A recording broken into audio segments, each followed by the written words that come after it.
So tonight I've been asked to talk about creating a winning mindset.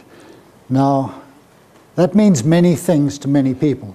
Kelly's alluded to it already by talking about limiting beliefs.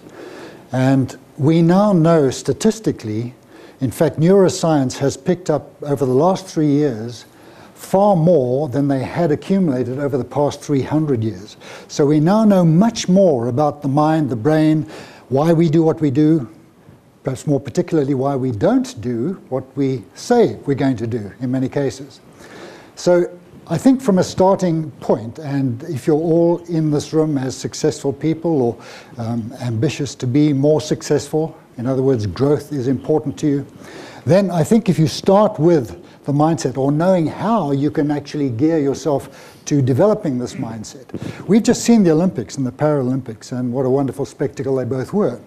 Now, if we look at the gold medal winners there, or the silver medal winners, or the bronze, even the participants, virtually every one of them had a coach. Now, that's something you might want to take up with Derry when he gets back. So you're on the right path if that's what you're doing. But more importantly than that, what did they believe about their ability to get there? We know those athletes trained and trained and trained. They developed their muscles into record-attaining, record-beating forms. Now, it's exactly the same with ourselves. We can take a direct lesson from them there and understand that we need to train our minds, our thoughts, if you like, in the same way that the Olympic athletes are training their muscles. So that's what I want to get across, is how we can do this. And it's a shortcut, really, to a 3-day seminar. So, like Derry said earlier, you're getting a lot in a compressed period of time. Right, so creating a winner's mindset, we look firstly at the reasons why people succeed. They know what they want to be, do, and have in their lives. They've got a purpose, they've got a vision, they've got goals. You've covered this with Derry already. They have plans to achieve those goals.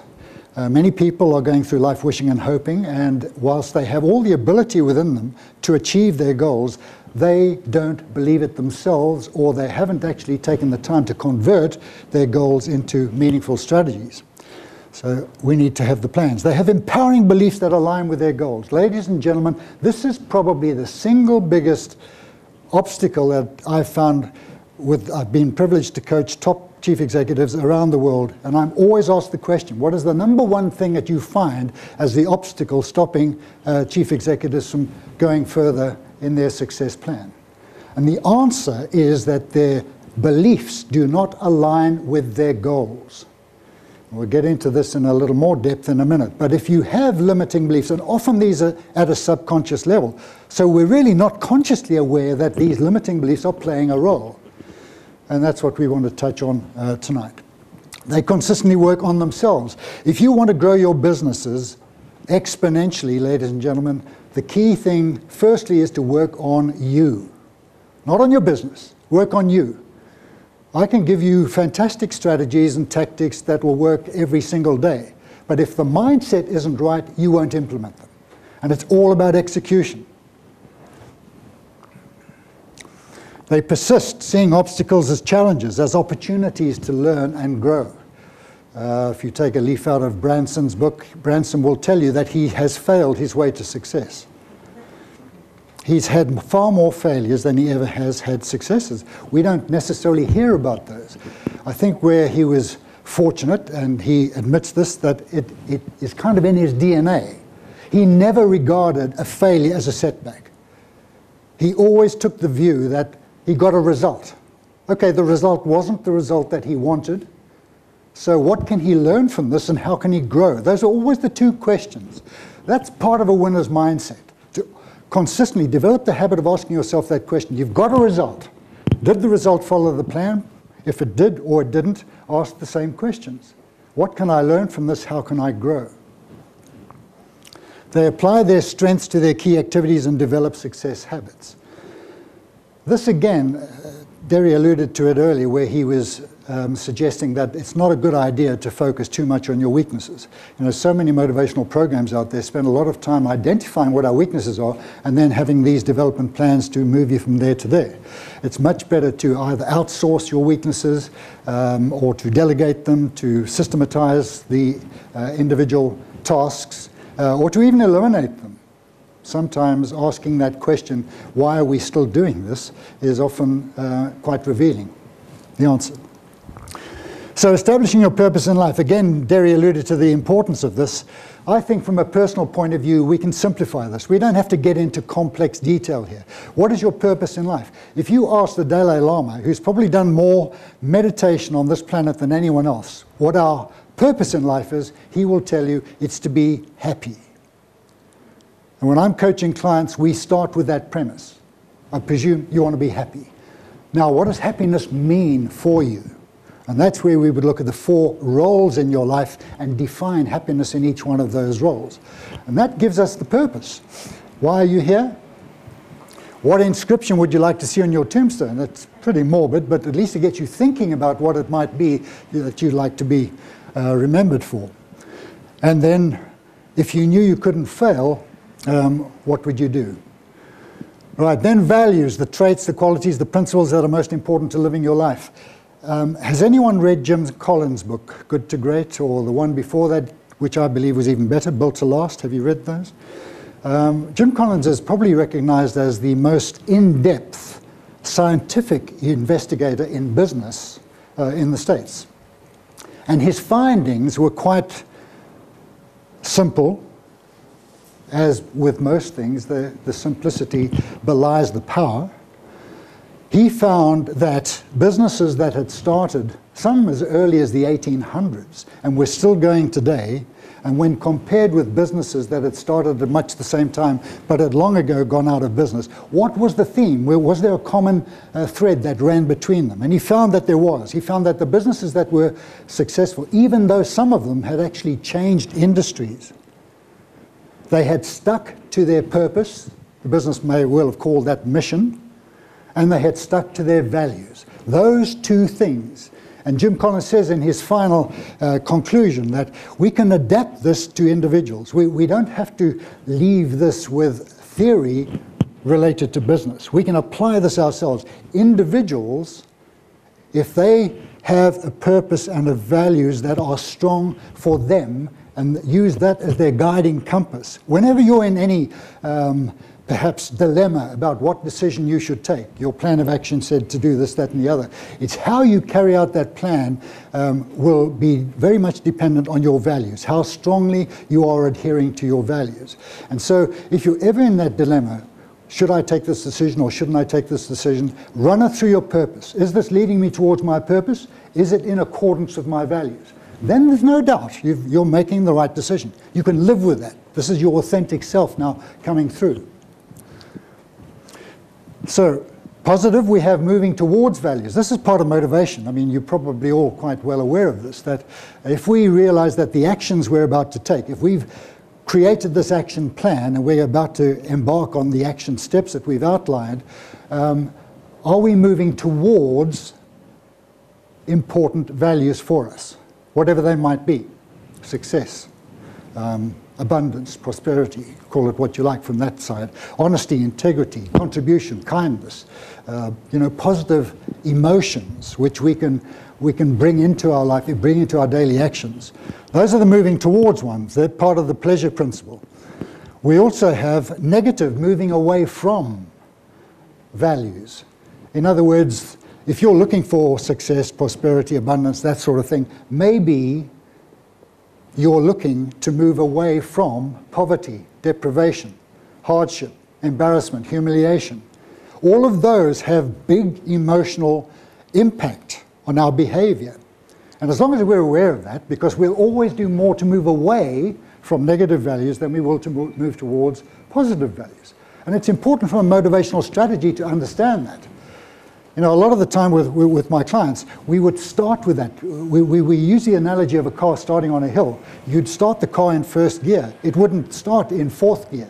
We start it, get the momentum going, and then we change gears. So we start with the negative values. We start with what benefits would accrue to you from a moving away perspective before we actually change gear and move in towards the positive ones. So that's the pleasure and pain principle comes into play there. What do you want to be, do, and have within the next 3 years? What is your vision? We work on a very simple model. Similar to what Derry's put up, in fact. We have a purpose and values. That kind of sets up, that's the compass. Beyond that, we now have 4 roles in your life. We invite you to identify the 4 most important roles that you're playing in your life.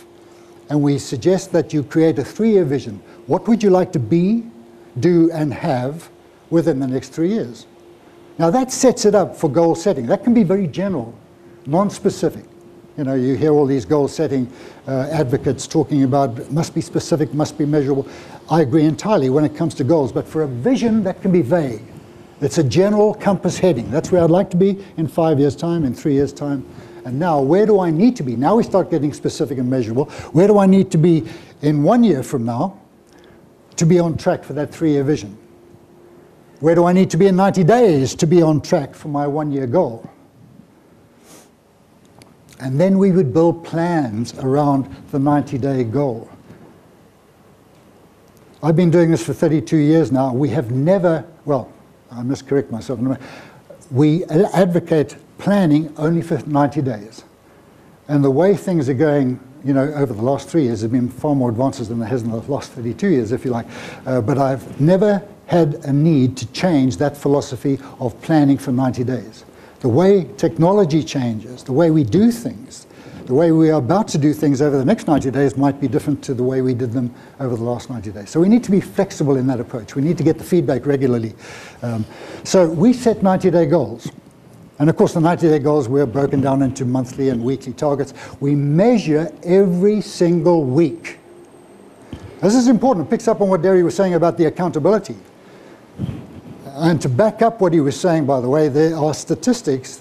The Association for Training and Development in America came up with these statistics a few years ago. They were actually doing a survey on the effectiveness of different goal-setting techniques.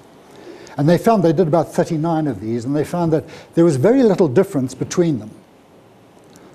But what they discovered was that where there was an accountability process or an accountability person in place, there was a 95% chance of that goal-setting technique succeeding, as opposed to 43% without it. Now just think about that for a minute. You know, you're all successful business people here. What's going to help you to move to the next level? I hope you're not into incremental growth, and I hope Derry is not encouraging you to get incremental growth. It's all about exponential growth, and that, ladies and gentlemen, we're all capable of doing that. It's just the mindset that we need to change. We'll get into the quantum thinking in a minute. Earl Nightingale, who was the father of motivation in the States, used to have a regular 15-minute program broadcast on the World Service in America. Basically said, we become the product of our dominant thinking. Now that was nothing new. I think he just summarized it so well. I mean, it's been the Bible, Buddha, Muhammad, all the religious leaders down the line. We've heard from philosophers, Plato, Aristotle, Socrates. They've all said the same thing. And basically, you know, the Bible says, as a man thinketh, so he becomes. It's, as a man thinketh, so he becomes. We become the product of our dominant thinking. So if we understand that, and if we understand how important that thinking is, can we take charge of it? Like the athletes are taking charge of their muscles, they're doing it repeatedly, repeatedly, repeatedly. How many of you have read Malcolm Gladwell's Tipping Point, for example? Case in point, right? Repetition until it reaches a certain point, and then you get it. Now, most of us in this room, there's no problem intellectually getting to know what we should be doing. The difficulty is transferring the intelligence into, or internalizing it into our behavior. And that takes repetition, repetition of thought. And I'm going to give you an exercise that we've been doing for years and years, and all the sports psychology coaches for the Olympic Games would be doing the same thing. They may not be calling it what I call it, but they're doing exactly the same. They're creative thinking and visualizing. So the law of attraction, you've heard a lot about that, I'm sure. Like attracts like. We become what we think about with passion. Whatever first grows in our consciousness, we attract into our life. We'll always attract the people and circumstances that harmonize with our dominant thoughts. Very important that. What are our dominant thoughts? Yes, we want abundance. Yes, we want prosperity. So have we quantified that? Do we know what financial freedom means to us? Do we know what financial independence means to us? And if we do, then are we focusing on attracting that, or are we continuously bemoaning our present position because the gap analysis suggests we're a long way away from that? Which then means, in effect, we are focusing on lack. We are focusing on what we don't have. And the law of attraction says if you do that, you're going to get more of it. So we need to understand that if we're taking control, if we're disciplining our thought processes, then it doesn't mean that we're going to stick our heads in the sand like ostriches and pretend that negativity doesn't exist. Of course it does. That's the reality of the situation. We live in a negative-dominated world. That doesn't mean that we have to dwell on it ourselves. 3% of people in this world, and I'm not copying dairy stats, but 3% of people in this world are the, if you like, true leaders. They are achieving their success on an ongoing basis. 97% of people are not performing anywhere near their true potential. Psychologists tell us we use at most 10% of our potential. Why? Ladies and gentlemen, we have been conditioned to believe that incremental growth is the norm. Incremental growth is probably okay. That's what we can expect. And in business, this is rife. In business, we get satisfied with a 10, a 15, a 20% increase. Well, we're shouting from the rooftops when that happens. That's incremental growth.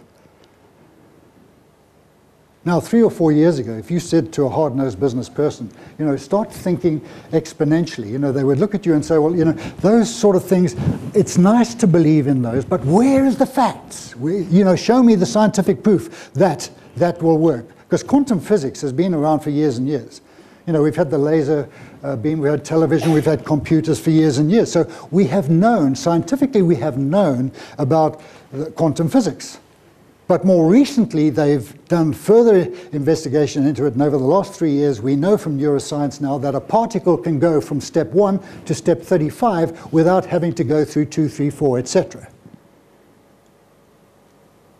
Geometric growth, exponential growth. Now, we also know that, again, in the last few years, that we human beings, as well as everything else in this room, everything that you can see, touch, smell, whatever, is a bundle of energy, resonating at different frequencies. And the conclusion they drew is that human beings are the product of that same energy, and therefore we are subject to the same laws. Now, if we're subject to the laws of quantum physics, ladies and gentlemen, it means we are perfectly capable of exponential growth. What do the psychologists say? We use at most 10% of our potential. So if we could use, in effect, they're saying we can outperform our current behavior by up to 10 times. That's exponential growth. But we're not going to get there with all the conditioning that we're subjected to out there. We've got to open our minds to that. It's a different way of thinking, totally different way of thinking. But you notice it when you can deal, okay, on a one-to-one basis, it's much easier than in a group because you can get to people's personal strategies, why they do what they do, why they don't do what they do, etc. And you can get them to see how exponential growth can come about. In the financial service, it's quite an easy thing to do. I normally take a person and say, what was your best year over the last 5? And he normally says 2008. And we say, okay, well, over the course of the next 12 months, how would you like to double that? And that's sort of, the shutters come down, that's fantasy land, what are you talking about here? This can't possibly happen. And so you start opening up the possibilities. What could you do if you were there? Are there other people in your industry who are getting that? Are they 9 times better than you? Are they 5 times better than you? Of course, the answer is no. And then you start looking at their business in terms of that. You know, if we want a successful life, ladies and gentlemen, it's made up of successful years, months, weeks, days, and each day is made up of successful events, which in turn, the outcome of which depends on our thinking. So if we take charge of the initial cause, the knock-on effects will play out in our behavior and our results. Now, that's not rocket science. And we get it. Everyone gets it. Intellectually. Do we get it at a level that translates into action? No. 97% no. Why? We've got evidence, we've got scientific proof that we're capable, everyone is capable of exponential growth. Are we doing anything about it? No, well, life gets in the way. You see, you don't understand my situation. I come in the morning and my intro is like that. My computer's going off. I've got 155 emails before 9 o'clock. I've got to, you know, you just don't get what I'm doing. So we say, okay, close the computer down. Let's deal with you separately. Let's put you into this closet and we'll talk to you through a microphone in that closet. So that you can't be disturbed. You can't even see what's going on outside. I'm being facetious, but that's essentially what we're doing. We're trying to confine that person, to take that person out of their current environment, where all these persistent reminders of what they've got to do and how they are so busy, busy, busy. Busy, busy, busy doing what? Getting incremental growth. Is that what you want? If it's what you want, of course, who am I to say that's wrong? By all means, go for that. But be aware that you're capable of so much more. That's where we want to get to. We transmit and receive thought energy of a certain intensity and frequency. Our minds, if you like, particularly our subconscious minds, are like a radio transmitting and receiving set. We're always sending out vibes, if you like, of what it is we want, or we're sending out vibes of what we don't want, but that's probably inadvertently. But the law of attraction is going to work because our subconscious mind, which is Sam, we'll talk about a little bit in a minute, our subconscious activating mechanism. Sam is all-powerful. Our subconscious mind is all-powerful, and it will get for you what it believes you want. Your subconscious mind is your slave, your willing servant, will do for you whatever you are tasking it with. And the program that Sam runs on, subconscious activating mechanism, is our beliefs. And the irony of the situation is that we can control those beliefs. Every belief is a choice. Right, so here's the law of cause and effect, ladies and gentlemen. This is very, very simple, but again, you know, knowing it intellectually and doing it are two different things. So if we can look at this and say, well, how do I apply this? If I change my thinking, I can change my beliefs. My beliefs change my attitude. Attitude changes feelings. Feelings change my actions, and my actions change my results. My results, of course, then feed into my thinking, which changes my life. So the conclusion, if you like, the summary, when you change your thinking, you change your life.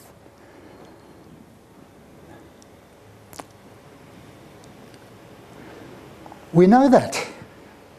You know, every single one of us in this room knows that. But are we applying that every day?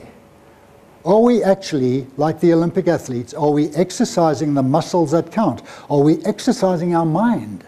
Are we creating a winning mindset? It's not difficult to do. So traditional thinking says that we must have more before we can do more, before we can be more. And that's pretty logical, I suppose. You know, people would say, well, if I have the money, if I have the skills, if I have the knowledge, if I have the experience, then I'll be able to do this, that, and the other, and that will make me be happy, be contented, successful, whatever your adjective. That's what the majority of people are thinking. We're suggesting that it's the reverse to that winners think differently. Winners are looking at the reality of the situation, which suggests that you must be more before you can do more, before you can have more. What does that mean? That means we must see ourselves in terms of pictures and transport ourselves into the pictures and feel, experience, if you like. And every day, like the Olympic athletes, every day we're going through a training program to get the mind right. Now Sam, who I'll introduce you to in a minute, doesn't understand words or instructions. Our subconscious mind has no concept of words or instructions, has no concept of time. There's no past, there's no future, it's just now. Our job is to, if you like, have a dialogue with Sam, but in terms of pictures and feelings every day. So, this is the results of Bruce Lipton's research. The conscious mind processes information at the rate of 40 bits a second. The subconscious mind processes information at the rate of 40 million bits per second. And look Bruce Lipton up on Google, by the way, because you'll find that he had an interview with Wayne Dyer, I think, which was about a 30-minute one, which was a really revealing one. If you're into this mindset adjustment, then he's a great guy. He wrote the book, The Biology of Beliefs, and he's probably done more research into genetic correlation between beliefs and results than anyone else. It's basically that the subconscious mind is 1,000,000 times more powerful than our conscious mind. Now that's kind of mind-boggling, isn't it? I mean, as long as you know that it's much more powerful than our conscious mind. 98% of our behavior, according to Bruce Lipton, is developed from the subconscious mind, directed from the subconscious mind. Okay, here's Sam. This is the thinking process. Remember the law of cause and effect? These are the 6 stages. And this is very simple, ladies and gentlemen. If you get this, and people who come onto my coaching programs, we do 2 things. We do a personal development plan, and we do a business growth plan. And I tell them the business growth plan, essential, yes. We will cover these 7 elements. We will talk about sales, marketing, customer relationship management. We'll talk about operations management, financial management, talk about all those things. But that is the most important. You will never implement the business strategies that you have unless you've got this right. And this is Sam. This is your subconscious activating mechanism, your subconscious mind, if you like. See Sam as your slave, your servant, but you want to have a dialogue twice a day. Sam wants to do your bidding. Is doing what it believes is your bidding right now. So our job is to get Sam on our side. Now, it used to be thought that A equals C. The activating event led to a consequence. Girl gets jilted by the boyfriend and feels totally useless. Her self-image takes a big knock and she feels she's never going to get another boyfriend in her life, so she gets into depression. Well, that might have been the consequence, but along comes Dr. Albert Ellis, who is the father of rational emotive therapy. And by the way, those of you who've got any psychological connections will know the power of cognitive behavioral therapy. It's extremely powerful in therapeutic situations. We're not suggesting you get into the psychology department necessarily here, but what we can do is look at something like this. Albert Ellis said, this is the key. It's not that causes that, it's our interpretation. It's not what happens to us, it's how we interpret what happens to us. And we interpret what happens to us through our belief system. And the good news, of course, is that we're in charge of our belief system. We can change our beliefs if they're not serving us. We don't have to go through years and years of psychotherapy to convert whatever limiting beliefs we might have that are directing our behavior now to empowering beliefs. We have exercises that help you to do that. So the power of our core beliefs. They create our self-image, which is the single most important factor in our success. They control our thinking, direct our behavior, determine our results. Now here are the 10 core beliefs of winners. You don't have to remember these, ladies and gentlemen. Kelly's got some cards here, which if you want them, I've got on the one side the 10 core beliefs of winners, which you're about to see here, and on the other side I've got attitude shaping questions. Daily questions to ask yourself to shape your attitude for the day.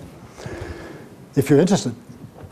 Every belief is a choice. If it is to be, it is up to me. It's a responsibility one. Winners are made, not born. I never fail, I learn. Okay, this is Richard Branson again. Winning starts with beginning. Okay, we don't have to get it right, we just have to get it going. That's a saying from Mike Lipton. Activity always generates opportunity, especially in a climate like this. You know, your competitors, a lot of them, will be hiding. They'll be battening down the hatches. They'll be waiting for the tsunami to pass. Get out there. There's opportunities galore out there. Far more opportunities to become millionaires in a climate like this than there are in a boom time. The more I give, the more I have to give. Again, that would depend on your kind of philosophy, I suppose, but I've been doing this for 32 years now, and I can vouch for the fact that every chief executive that I've had the privilege of working with who has got into giving has found they have much more to give. Now, you might say, well, you know, that sounds like it's the Mormon philosophy. Well, yeah, maybe it is. I'm not a Mormon, but I can't fault their philosophy. They are the richest single religious sect in the world. And from the time that they're children, they're conditioned to give away 10%, tithe 10% to their church or to the needy every month. My self-image sets the limits on my accomplishments. Again, that might be construed as negative. We're saying you are in charge of developing that self-image. You don't have to be at the effect of negative conditioning out there. If you choose to, use the negative conditioning as a trigger.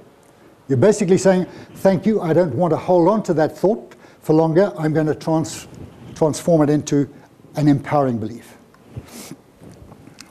If I control my thinking, I control my life, and I succeed when I'm emotionally committed to my goals.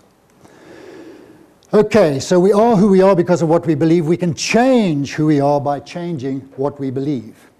And that is really the crux of this. If there's one thing I'd like to get across tonight, it's that if you're serious about your success, look at the 4 roles in your life. Look at the goals that you've set in those 4 areas. You might have gone through this process of establishing a 3-year vision. Get a 3-year vision, get 1-year goals, get 90-day sub-goals, and then get a plan of action. These are the action steps, the tasks, if you like, that you're going to be performing, and so will your team, which you've allocated, delegated, if you like, or abdicated, one way or another. But decide on the activities that you're going to be performing. And ask yourself, do I have beliefs that are commensurate with those goals? Because if I don't have beliefs commensurate with those goals, I stand little or no chance of hitting them. I might be lucky once or twice, but overall, there's no way that I will realize the full potential that I have within me. So it's there. We have the power, we have the resources to get there, but it's believing it. You know, it's coming from a different perspective. It's saying, this is a different way of thinking, a totally different level of thinking. And the way that I'm suggesting you get into that is through the pictures and feelings. And we call it autogenic conditioning in deference to the German neurologist who way back in the 1920s now used this technique and called it autogenic conditioning. So we do the same. But it's a creative thinking. It's a visualizing and an emotionalizing exercise. We suggest you do this twice a day, 20 minutes each time. You go through 4 phases: progressive relaxation, verbalization, where you have affirmation cards and beliefs on the back. You're telling yourself what you're going to do, and you've got the beliefs there that back up those action steps. Your visualization, where you create the picture. If you're into NLP, it's a dissociated picture to start with. And then you engage with the picture in the last and the most important part of that cycle, which is the emotionalization stage. Now you're getting in there and you're experiencing ahead of time your 1-year goals already fulfilled. What difference is that going to make to your life? What difference is it going to make to your loved ones? What could you do then that you can't do now? I just have one final question to ask you, or 3 questions really, in conclusion. Ask yourself, what would I like to have, now be careful now, what would I like to have in my life that I don't have right now? Okay? Common decency prevails here. I mean, we're talking to successful people. What would you like to have in your life that you don't have right now? Just think about that for a minute. What's the one thing you'd like to have that you don't have right now? How many people said financial independence? Okay. How many people said happiness? Interesting. No one said happiness. I suggest that being happy is a state that you can control, that it starts with your beliefs. It starts with being appreciative of everything that's going on in your life right now. No matter how bleak you think your life is, relative terms, there's plenty to be grateful for. And if you start looking at your life and saying, well, if happiness itself is the precursor to success, and not the other way around, ladies and gentlemen. Success does not bring happiness. You must know yourselves. I know hundreds. You must know yourself. Hundreds, thousands of people who are very, very successful in the business world maybe, or financially, but when it comes to their health or when it comes to their relationships, they're just not happy. Now, am I suggesting you can have it all? Yes, if that is exponential growth. No, I'm not suggesting that, you know, we can fantasize and just put into mind whatever we want. If we want to run the mile in 4 minutes tomorrow, and, you know, if I'm 72 years old, there's a bit of a problem there. Maybe there's a reality check that needs to be done there. But what I am saying is that with who I am or who you are, with your makeup, you are able to probably 10 times, 9 times, 8 times, whatever, up to 10 times multiply your current performance level. And that last question is that if I had what I don't have at the moment, how would I feel? And on a scale of 0 to 100, how intense is that desire? You've got to answer 100% to that. Thank you, ladies and gentlemen, for your attention. I appreciate your